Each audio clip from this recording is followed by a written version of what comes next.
सभी मित्रों को नमस्कार।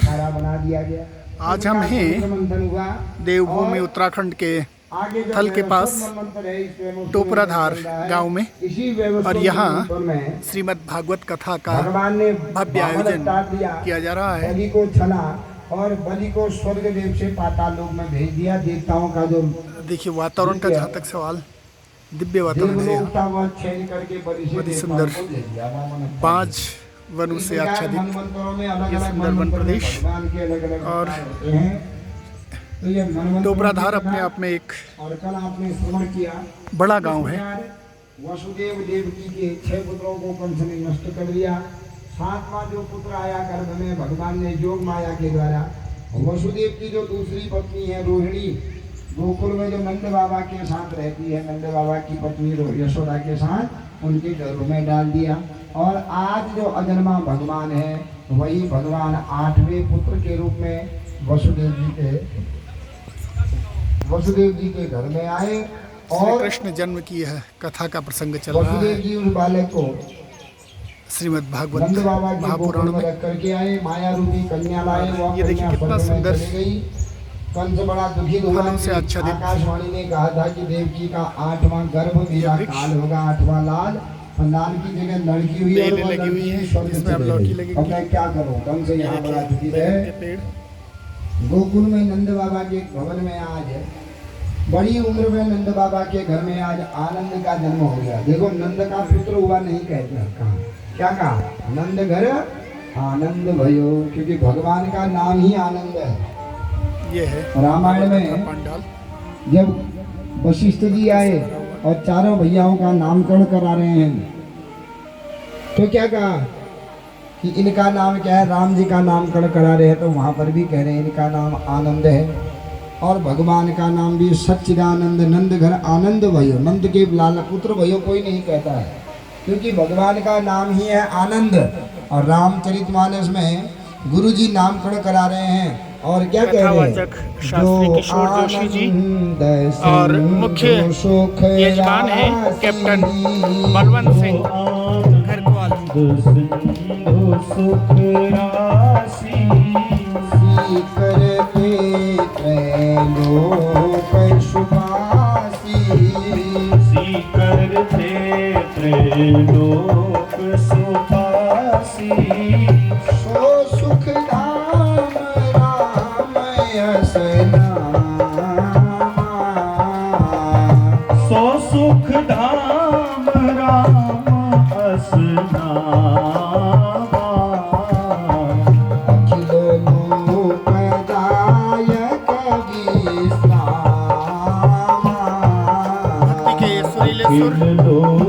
और इसमें गोता लगाते हुए मुख्य यजमान कैप्टन बलवंत सिंह खरकवाल जी और उनके समस्त पारिवारिक।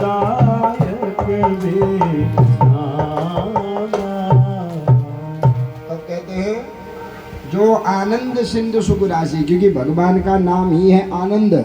और ऐसे आनंद भगवान के चरण कमलों में जो चला जाता है उसको अपने आप आनंद की प्राप्ति हो जाती है। हमको आनंद क्यों नहीं आ रहा, क्योंकि हम उस आनंद कंद भगवान से दूर हैं, इसलिए हमको आनंद नहीं आएगा। और उस भगवान के जितने समीप होते हैं हमको उतना आनंद की प्राप्ति होती है। 2 प्रकार के आनंद होते हैं, एक विषयानंद और एक परमानंद। है ना, परम आनंद आ गया। परमानंद क्या, जो सदा सर्वदा के लिए रहता है। और विषयानंद माने थोड़ी देर का आनंद। हमको गुलाब जामुन अच्छे लगे तो गुलाब जामुन खाने तक आनंद है, नहीं खाओगे तो दुख मिल गया। कम खाओगे तो अरे इच्छा पूर्ति नहीं हुई, जबरदस्ती 8-10 खा लोगे पेट खराब हो जाएगा, है कि नहीं। नहीं खाओगे फिर भी दुख है, कम खाओगे फिर भी दुख है, ज़्यादा खा लोगे फिर पेट खराब हो गया फिर भी दुख है। तो ये इसे कहते हैं विषयानंद। विषयों का जो आनंद होता है वह थोड़ी देर का होता है। हम खाना खाते ना, कोई भी खाओ, कब तक उसका स्वाद है, जब तक वह मुख में है। गले से नीचे गया फिर उसका स्वाद रहता है क्या, नहीं, बस गले तक वो स्वाद है, मुख में खाने में स्वाद है, फिर पेट में गया बस फिर उसका स्वाद समाप्त हो गया।